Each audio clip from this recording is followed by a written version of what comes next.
Good morning to all of my dear friend. आज मैं मयूर सक्सेना आप सभी का अपने यूट्यूब चैनल पे स्वागत करता हूं।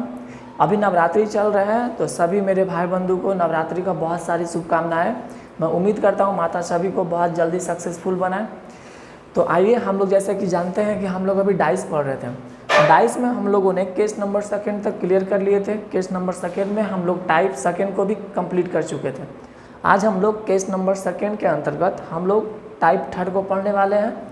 तो सबसे पहले जो भी नए बच्चे हमारे यूट्यूब चैनल से आकर जुड़े हैं, सबसे पहले आप लोग का काम है कि पहले जो प्रीवियस लेक्चर आप लोग को प्रोवाइड किया गया है उसे अटेंड करें, उसके बाद ही नए क्लास में आप लोग अटेंड करें।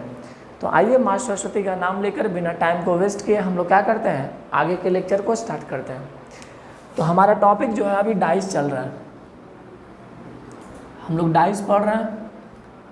डाइस में हम लोग केस नंबर सेकेंड पढ़ रहे थे।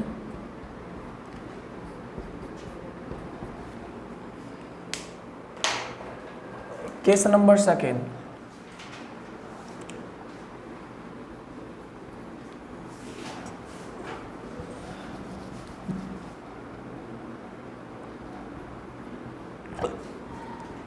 two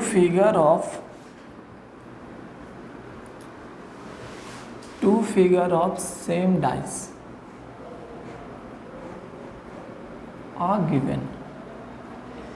एक ही डाइस का हम लोग के सामने दो फिगर दिए रहते हैं, उसमें से हम लोग क्या कर रहे थे, उसका हम लोग टाइप सेकेंड पढ़ चुके थे। इसमें आप लोग को बताया गया था, इसमें हम लोगों को तीन टाइप पढ़ना है। सबसे पहला टाइप नो कॉमन फेस, जिसे हम लोगों ने बहुत अच्छी तरीके से कंप्लीट कर चुके हैं। उसके बाद हम लोगों ने पढ़ा वन कॉमन फेस, और हमारा जो टाइप नंबर थर्ड है मोर देन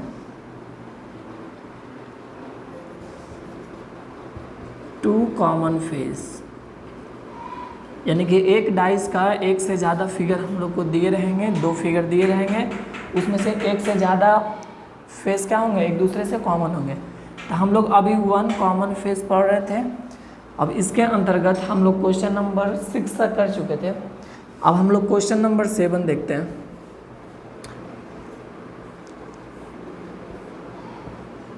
ये आप लोग के सामने एक छोटा सा डाइस, कल हम लोग नंबर के आधार पे किए, अल्फ़ाबेट के आधार पे किए, अब कुछ सैम्बल के आधार पे भी एग्जामिनर क्या करता है, क्वेश्चन बनाते हैं। तो आइए हम लोग सैम्बल के अनुसार देखते हैं।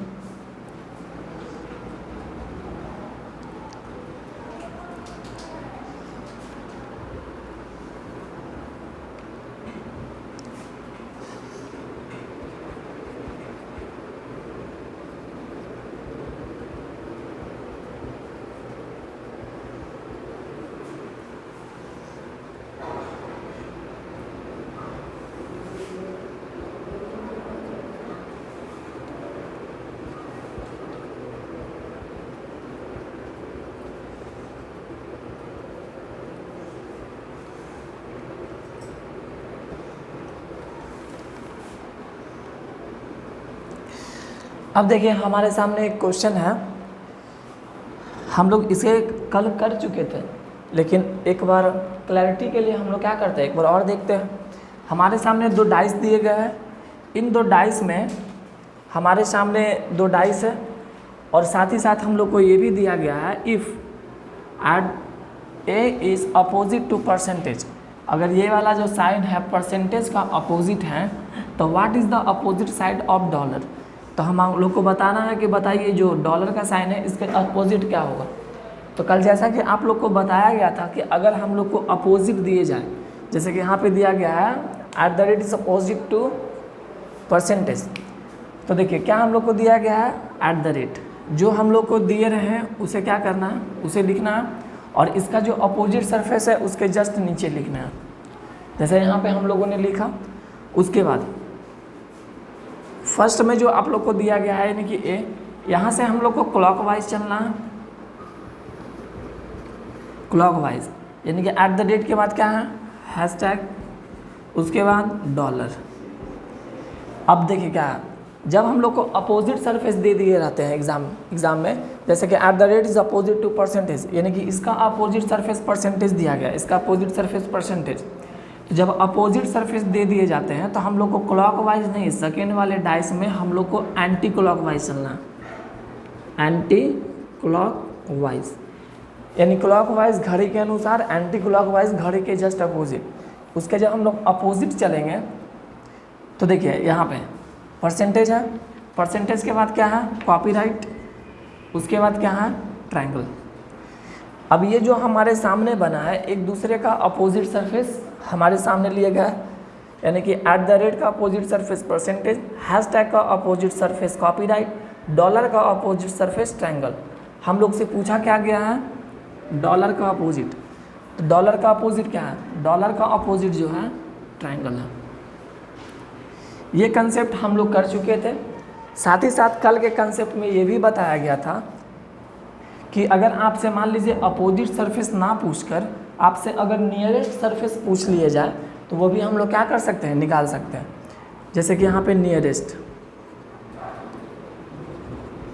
नियरेस्ट ऑफ, अब किसका नियरेस्ट, मान लीजिए हैशटैग का, बताना है हैशटैग का नियरेस्ट क्या है। हमेशा ध्यान रखेंगे अगर नियरेस्ट सरफेस हम लोगों से पूछा जाए तो उसका जो अपोजिट सरफेस है, यानी कि इसका जो अपोजिट सरफेस है, इसका opposite surface copyright, opposite surface को छोड़कर बाकी जितने भी इसके फेस है सभी इसके नियरेस्ट हो सकते हैं। जैसे एट द रेट इसके अपोजिट है, नियरेस्ट है, परसेंटेज इसके नियरेस्ट है, हैशटैग डॉलर इसके नियरेस्ट है और ट्रायंगल इसके नियरेस्ट है। नियरेस्ट सरफेस में हमेशा याद रखेंगे अपोजिट सरफेस को छोड़कर बाकी जितने भी फेस होते हैं वह उस फेस का नियरेस्ट सरफेस होते हैं।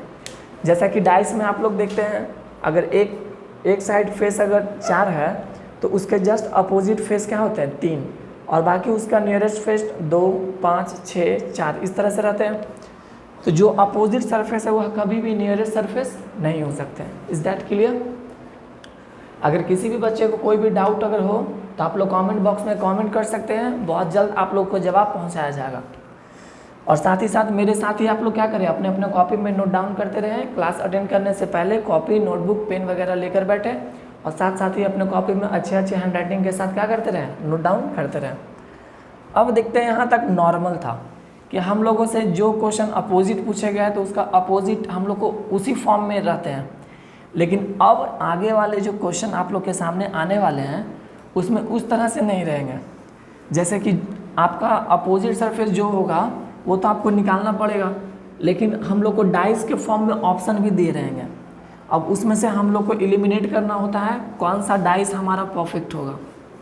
तो आइए अब उस टाइप के क्वेश्चन को भी हम लोग क्या करेंगे, चुटकी बजाकर मिनटों में सॉल्व करेंगे विदाउट पेन एंड पेपर।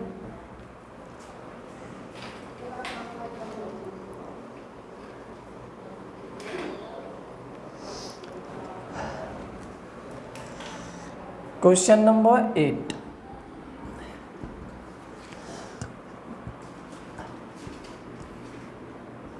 हमारे सामने एक डाइस है, ये हमारा सेकेंड डाइस है।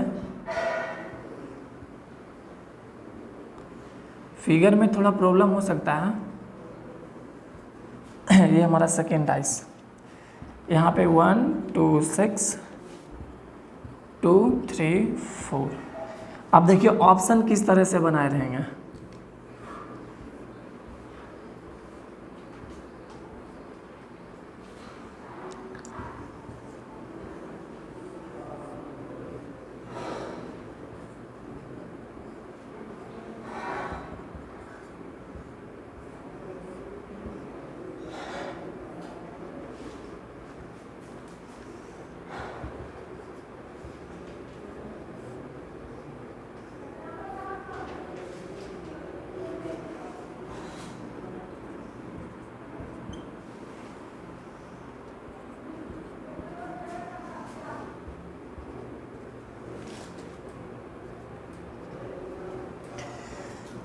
अब देखिए हमारे सामने जो क्वेश्चन है, हमारे सामने 2 डाइस दिए गए हैं। अब ये 2 डाइस में से हम लोगों को बताना है कौन सा डाइस एलिमिनेट होगा और कौन सा डाइस हमारा जो आंसर होने वाला है।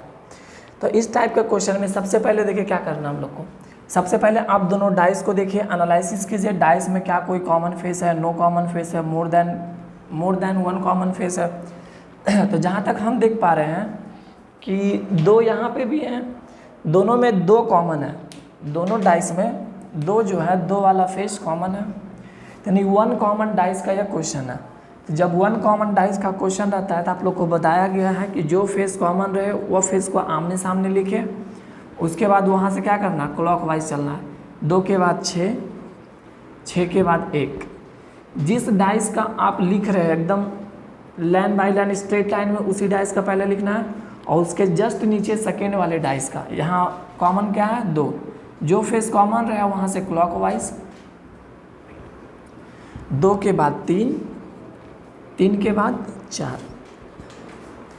अब देखिए कौन सा नंबर यहाँ पे मिसिंग है, तो हमारा मिसिंग है 5, यानी कि 2 का अपोजिट सरफेस क्या हो जाएंगे 5। अब यहाँ तक तो आप लोग को करना ही करना, यहाँ तक कर लिए।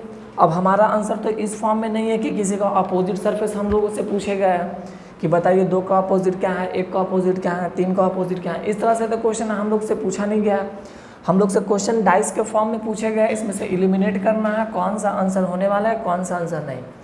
तो यहाँ पे एक और गोल्डन कंसेप्ट आ रहे हैं आप लोग के सामने, वह गोल्डन कंसेप्ट ये है,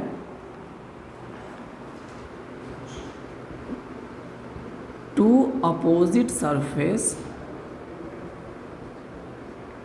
आप लोग नोट में करके ये लिखिएगा, two opposite surface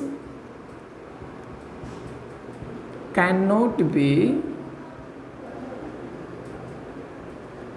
scene together and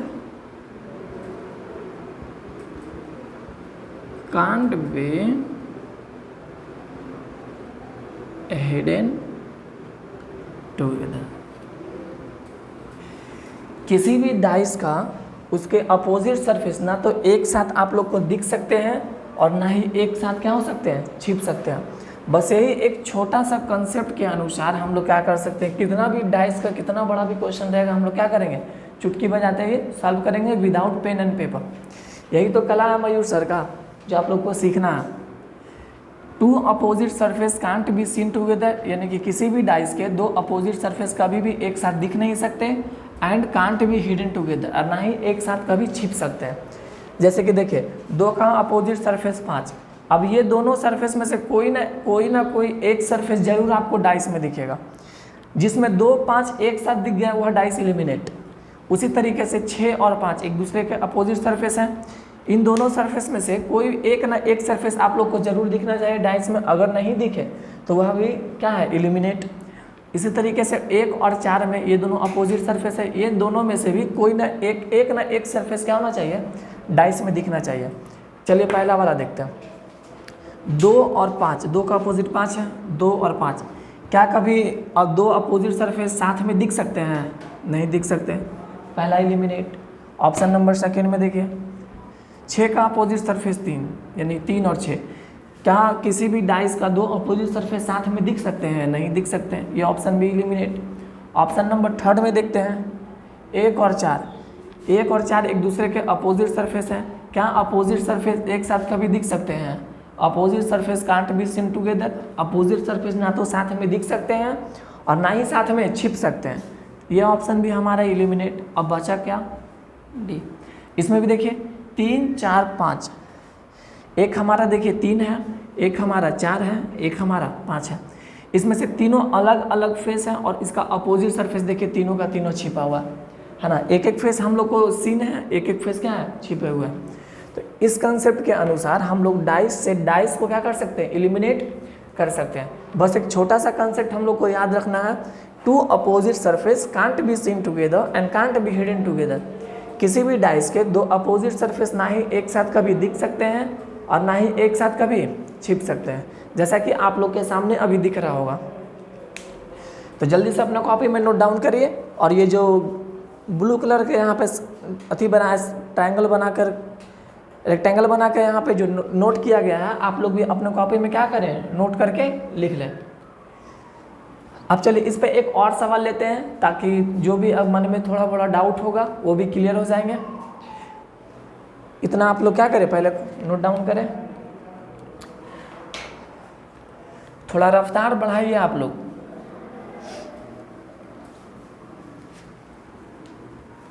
जैसे जैसे हम लिखते चलते हैं बस उसी रफ्तार में आप लोग को भी क्या करना, अपने कॉपी में नोट डाउन करते चलना है और साथ ही साथ समझते भी चलना है।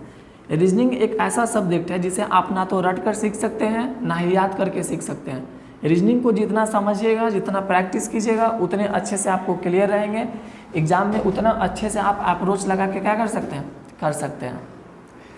अभी देखिए रिसेंट में ही बिहार एसएससी का एग्ज़ाम आने वाले हैं, उसके लिए रीजनिंग बहुत इंपॉर्टेंट है। 8 से 10 सवाल रीजनिंग के आते हैं जो कि हमारे ही टॉपिक से बहुत ज़्यादा 2.5 से एक न एक क्वेश्चन उस एग्ज़ाम में रहते ही है। इसके बाद हम लोग का नंबर एनालॉजी स्टार्ट होगा। नंबर एनालॉजी को भी बहुत ही ट्रिकी अंदाज में बताया जाएगा कि किस तरह से हम लोग नंबर एनालॉजी को एग्ज़ाम में क्या करेंगे, सॉल्व करेंगे। चलिए अब एक क्वेश्चन और लेते हैं, क्वेश्चन नंबर 9।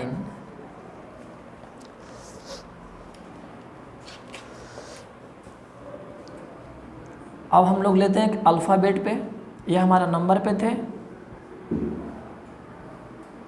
इस क्वेश्चन के साथ हमारा जो टाइप नंबर सेकंड है बहुत अच्छे तरीके से कंप्लीट हो जाएंगे। अब हम लोग पढ़ने वाले हैं इसके बाद, जब किसी भी डाइस का 2 से ज़्यादा फेस हम लोग को दिए रहते हैं और उसमें से हम लोग से कुछ भी पूछे जा सकते हैं, या डाइस के फॉर्म में रहे क्वेश्चन या फिर किसी तरीके से क्वेश्चन दी जाए।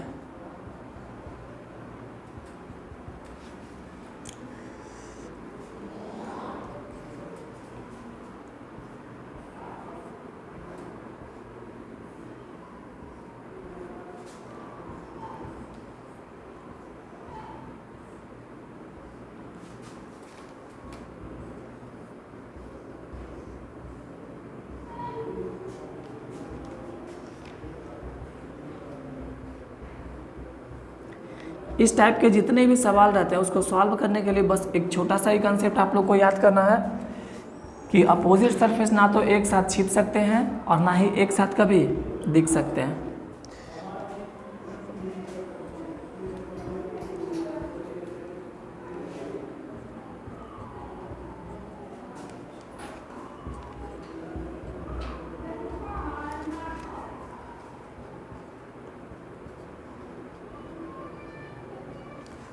अब देखिए हमारे सामने एक और क्वेश्चन नंबर के फॉर्म में, अल्फ़ाबेट के फॉर्म में। अब इसे हम लोग बनाने का कोशिश करते हैं। जो बच्चे को समझ में नहीं भी आया होगा इस क्वेश्चन से आप लोग को बहुत अच्छे तरीके से समझ में आएंगे। सबसे पहला, जब भी इस तरह का डाइस का कोई भी क्वेश्चन एग्जाम में आए, कुछ सेकंड के लिए आप लोग जल्दी से एकदम एनालिसिस कीजिए जितना फास्ट कर सकते हैं कि हम लोग का डाइस कौन से कंसेप्ट से दिया गया।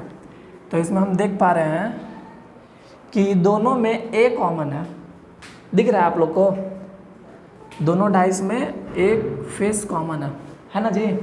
जब ए फेस कॉमन है तो 1 फेस कॉमन के डाइस का क्वेश्चन है। जो फेस कॉमन रहे आमने सामने सबसे पहला काम। उसके बाद हम लोग को क्लॉकवाइज चलना है, ए के बाद एफ के बाद बी। उसी तरीके से इसमें भी हम लोग को क्लॉकवाइज चलना है, ए के बाद डी और उसके बाद ई। अब देखिए कौन सा अल्फ़ाबेट का लेटर जो है वह मिसिंग है, ए है, बी है, सी है, नहीं है, यानी कि ए के स्थान पे क्या आएगा, सी।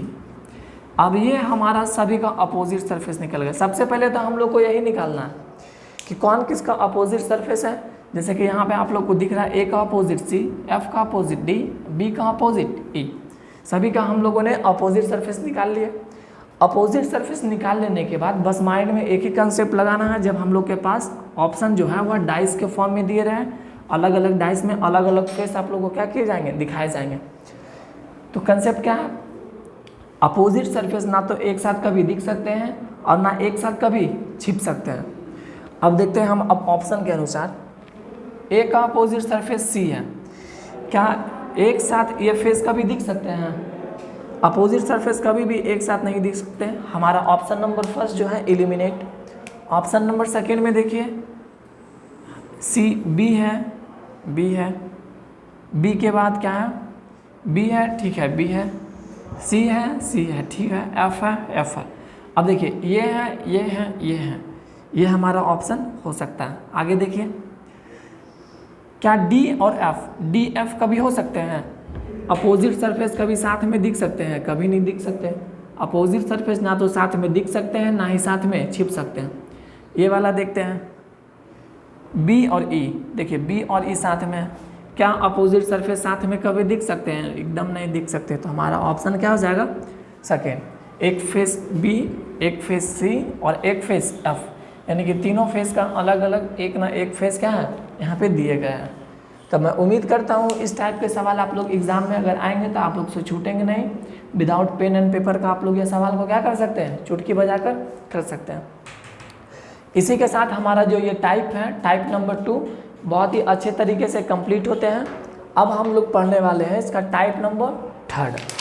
तो आइए अब हम लोग टाइप नंबर 3 पढ़ते हैं। मुझे उम्मीद है कि आप लोग मेरे साथ साथ क्या करते रहते होंगे? लिखते चलते होंगे, नोट डाउन करते रहते होंगे। किसी भी बच्चे को किसी भी तरह का डाउट अगर होता हो टॉपिक से रिलेटेड, तो आप उस डाउट को हमारे कमेंट बॉक्स में क्या कर सकते हैं? कमेंट कर सकते हैं। बहुत जल्द आप लोग को जवाब दिए जाएंगे। अब चलिए यहाँ तक तो हम लोग का कंप्लीट। अब हम लोग देखते हैं more than one figure.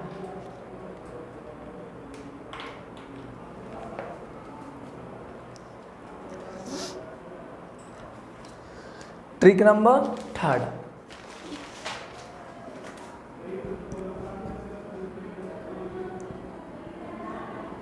To common face ना होगा जी, टू कॉमन फेस। अब इसका टाइप नंबर 3 हम लोग पढ़ेंगे, टू कॉमन फेस, यानी किसी भी एक डाइस का दो फेस आपस में क्या होंगे? कॉमन होंगे। अब उस तरह के डाइस को हम लोग देखते हैं, तो एग्जाम्पल से अच्छे से क्लैरिटी होगी, क्लियर होगा। हमारे सामने एक डाइस का दो फेस दिए गए हैं, क्योंकि हम लोग two figure of same dice are given पढ़ रहे हैं, यानी कि एक डाइस का दो इमेज हमारे सामने होंगे और इसमें से दो फेस एक दूसरे से कॉमन होंगे। 1 2 3 1 2 5। चलिए अब देखिए हमारे सामने ये क्वेश्चन नंबर कितना है? Question number 10। अब देखिए ये इस फेस, ये दोनों डाइस को आप अच्छे से थोड़ा देखिए। इसमें हम लोग देख पा रहे हैं कि 1 2 1 2 1 2 इसमें भी कॉमन है और 1 2 उसमें भी कॉमन है, यहाँ भी कॉमन, यहाँ भी कॉमन, यानी कि टू कॉमन फेस। इसीलिए इसका नाम टू कॉमन फेस है। यानी कि एक डाइस के दो इमेज में जब दो फेस आपस में कॉमन रहते हैं तो उसे हम लोग टू कॉमन फेस के अंतर्गत क्या करते हैं? पढ़ते हैं। अब इस तरह के डाइस को हम लोग कैसे सॉल्व करेंगे? कौन सा फेस किसके अपोजिट होंगे? तो बस नॉर्मल सा दो दो फेस दोनों में कॉमन है, बचा क्या? 3। जो फेस बचे हैं वह एक दूसरे के अपोजिट है, यानी 3 का अपोजिट क्या है? 5। ठीक है, 3 का अपोजिट 5। जो फेस कॉमन रहे उस फेस को छोड़कर बाकी जो दोनों डाइस में एक एक फेस बचे वह दोनों फेस एक दूसरे के कॉमन होते हैं। कब? जब किसी भी डाइस में दो फेस आपस में क्या हो? कॉमन हो। अब यहाँ तक कोई दिक्कत नहीं। अब देखते हैं ये इस फेस का मतलब अपोजिट सरफेस क्या हो जाएंगे? 1 और 2 का। तो 1 और 2 का अपोजिट सरफेस। अब जो फेस बचे हैं वह इसके अपोजिट सरफेस। अब बचे क्या क्या हैं? 1 हो गए, 2 हो गए, 3 हो गए, 4 हुए? नहीं हुए, यानी 4। 6 हुए, 5 हो गए, 6 नहीं हुए, 6, यानी 3 का अपोजिट सरफेस 5, 1 2 का अपोजिट सरफेस या तो 4 भी हो सकते हैं या तो 6 भी हो सकते हैं। अब एक एक कर का सबका अपोजिट निकालते हैं। 1 का अपोजिट सरफेस, 1 का अपोजिट या तो 4 या तो 6। उसी तरीके से 2 का अपोजिट सरफेस भी 4 या फिर 6, दोनों में से कोई भी हो सकता है, अभी कंफर्म हम लोग नहीं है। 3 का अपोजिट सरफेस 5, 4 का अपोजिट सरफेस, 4 का अपोजिट सरफेस या तो 1 या तो 2। 5 का अपोजिट सरफेस, 5 का अपोजिट सरफेस 3। 6 का अपोजिट सरफेस, 6 का अपोजिट सरफेस भी सेम, या तो 1 या तो 2। बस इतना ही इसमें जानना है। टू फिगर के डाइस में हम लोग हमेशा ध्यान रखेंगे कि जो दो फेस एक दूसरे दोनों डाइस में कॉमन है उस फेस को छोड़कर जो एक एक फेस दोनों में बचे वो दोनों फेस एक दूसरे के क्या होते हैं, अपोजिट होते हैं। जैसे कि यहाँ 3 का अपोजिट 5, और जो फेस बचे यानी 1 और 2 यहाँ पे बचा हुआ, 1 और 2 का अपोजिट सरफेस जो नंबर मिसिंग है वह उसका अपोजिट सरफेस हो जाएंगे। तो यहाँ पे 4 और 6 कॉमन है, यानी 1 और 2 का अपोजिट सरफेस 4 या फिर 6। यहाँ पे देखिए हर एक फेस का आपको अपोजिट सरफेस दिख रहे होंगे। 1 का अपोजिट या तो 4 या 6, 2 का अपोजिट 4 या 6, 3 का अपोजिट 5, 4 का अपोजिट 1 या 2, 5 का अपोजिट 3, 6 का अपोजिट 1 या 2। एग्जामिनर क्या करेगा, इसी में से आप लोग से किसी भी एक फेस का अपोजिट सरफेस पूछ लिए जाएंगे। हो सकता है आप लोग को 2 का पूछ लिया जाए, 6 का पूछ लिया जाए, 3 का पूछ लिया जाए, 5 का पूछ लिया जाए, किसी का भी पूछा जाए, हम लोग क्या कर सकते हैं, उसे निकाल सकते हैं। एक और एग्जांपल इस पे लेते हैं जिससे और भी आप लोग को अच्छे से समझ में आ जाएंगे। अब हमारे सामने क्वेश्चन नंबर 11, एक लास्ट क्वेश्चन जिससे 2 कॉमन फेस का जितना भी सवाल है आप लोग क्या कर सकते हैं, चुटकी बजाकर 2 सेकंड के अंदर ही क्या कर सकते हैं, कर सकते हैं।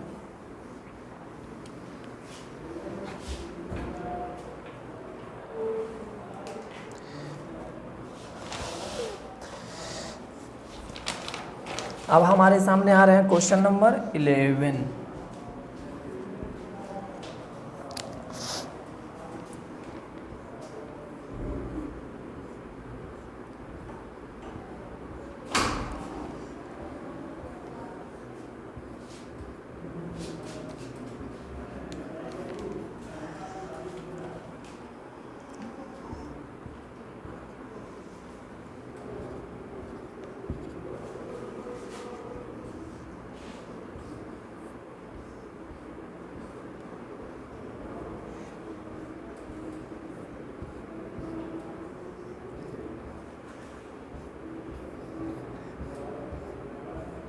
अब हमारे सामने अपोजिट सरफेस तो हम लोग निकालना सीख गए कि 2 कॉमन फेस में हम लोग अपोजिट सरफेस किस तरह से निकाल सकते हैं।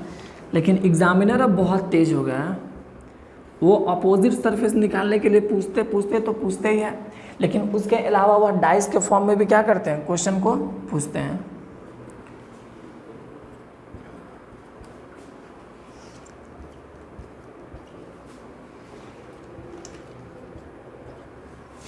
अब हमारे सामने देखिए क्वेश्चन आ गए,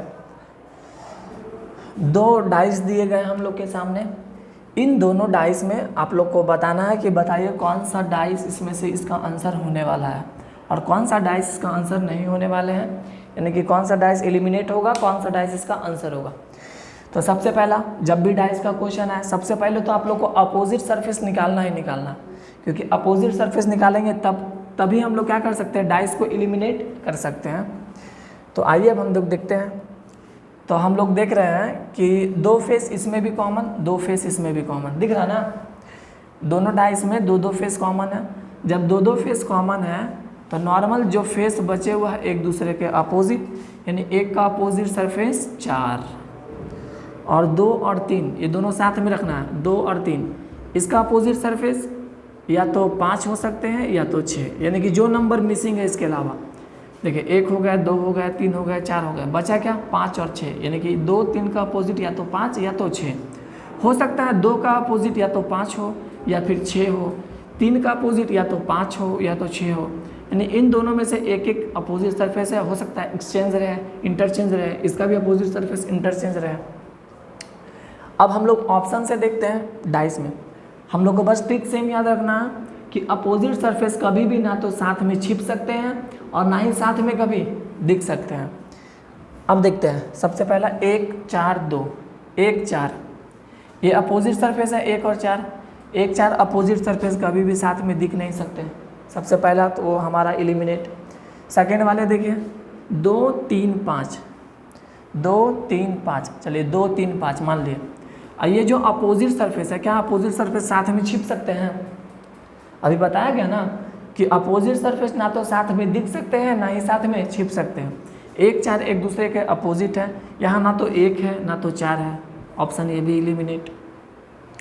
ऑप्शन नंबर 3 में देखिए, इसमें भी 1 4 मिसिंग, ना तो 1 है ना तो 4 है, ये ऑप्शन भी एलिमिनेट। अब इसमें देखिए 1 4 दोनों में से एक फेस है, चलिए है, 5 6 हो सकता है यही एक तरफ का फेस हो, ये दोनों इसके अपोजिट सरफेस हो। 5 भी ठीक है, 6 भी ठीक है, यानी हमारा ऑप्शन नंबर 4 आ रहा समझ में। तो हमेशा इस टाइप के सवाल में याद रखेंगे, अपोजिट सरफेस ना तो साथ में छिप सकते हैं और ना ही साथ में एक साथ दिख सकते हैं।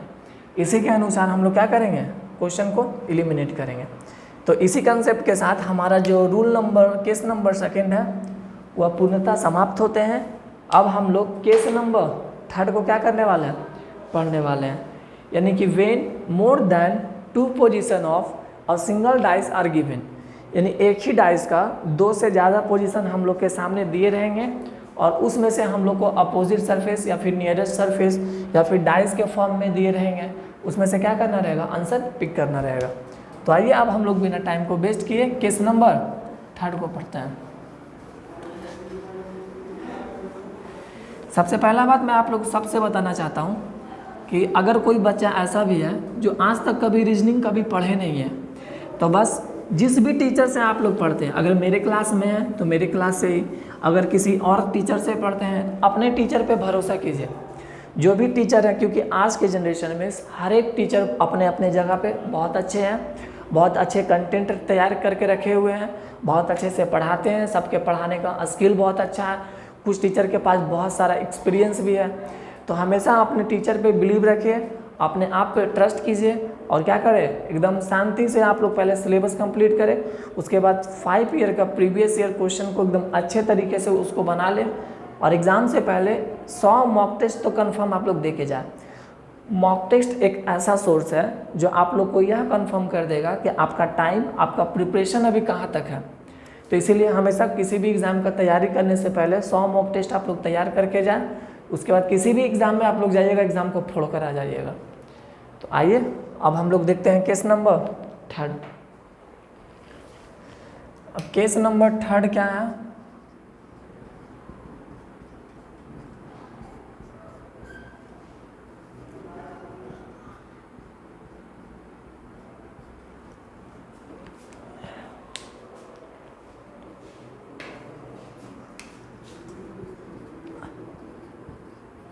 when more than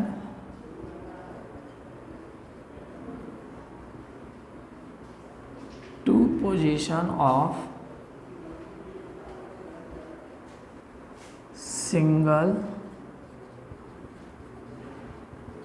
dice are given, जब किसी भी एक डाइस का 2 या फिर दो से ज़्यादा पोजीशन जब हम लोग को दिए रहते हैं तब उसमें हम लोग किस तरह से बनाएंगे वो देखते हैं।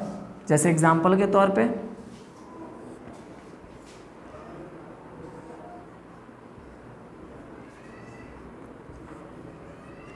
जिस बच्चे को अभी तक का लेक्चर समझ में आया है, समझिए उसका 80% जो डाइस है वह कंप्लीट हो चुका है।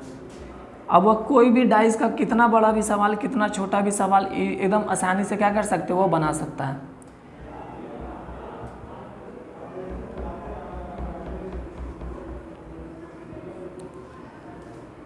चलिए हमारे सामने 3 डाइस हैं, पहले 3 डाइस पे लेते हैं, उसके बाद 3 से भी डाइस बढ़ाएंगे।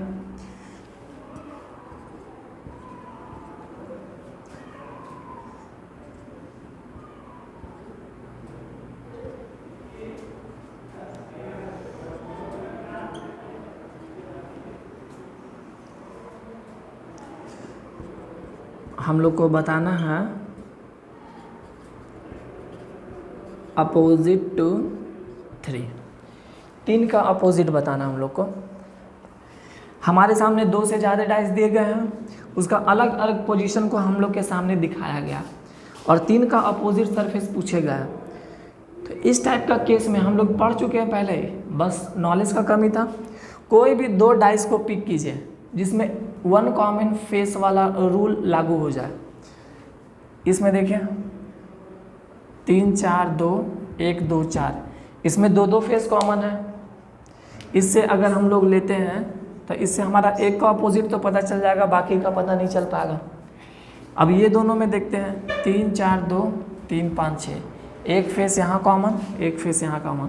तो ये 2 डाइस से हम लोग 1 कॉमन फेस का ट्रिक क्या कर सकते हैं, 1 common face. One common face का ट्रिक हम लोग क्या कर सकते हैं, यहाँ पे लगा सकते हैं। तो चलिए लगाते हैं। क्या कॉमन फेस है, 3। जो कॉमन फेस है एक दूसरे के सामने, उसके बाद वहाँ से क्लॉकवाइज 3 के बाद 2, 2 के बाद 4, सेम इसमें भी 3 के बाद 6, उसके बाद 5, 3 के बाद 6, उसके बाद 5। अब देखिए 4 का अपोजिट 5, 2 का अपोजिट 6, 3 का अपोजिट 1। कौन सा नंबर मिसिंग था यहाँ पे, 1 मिसिंग था, यानी 1। यानी कि हमारा 3 का जो अपोजिट सरफेस है वह 3 का अपोजिट सरफेस क्या है, 1 है। किसी का भी पूछ लिया जाए 2 का अपोजिट 6, 3 का अपोजिट 1, 4 का 5, 5 का 4, 6 का 2। इसमें भी देखिए, इसमें 2 कॉमन फेस का कंसेप्ट हम लोग लगा सकते थे 3 का जब पूछा है तब। यहाँ देखिए 2 4 कॉमन, यहाँ भी 2 4 कॉमन, 1 बचे 3 बचे। अभी जस्ट इसके पहले बताए थे जो फेस बचे हुआ है एक दूसरे के कॉमन, यानी 1 का 3, 3 का 1। कोई दिक्कत? तो मोर than 2 position of a single dice अगर हम लोग के सामने दिए रहे तो हम लोग कोई भी 2 डाइस को पिक करेंगे जिसमें 1 कॉमन का फेस हम लोग लगा सकते हैं। 1 कॉमन का फेस ही क्यों लगाएंगे, ताकि हमारा हर एक डाइस का अपोजिट सरफेस हम लोग क्या कर सकते हैं, निकाल सकते हैं। तो जल्दी जल्दी आप लोग लिखिए, थोड़ा हाथ थोड़ा तेज चलाइए। अब इस पे एक सवाल और लेते हैं, जिससे और भी किसी बच्चे को अगर डाउट होगा तो वो क्लियर हो जाएगा।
अब देखिए हमारे सामने एक डाइस का 5 अलग अलग पोजीशन हमारे सामने दिए गए हैं।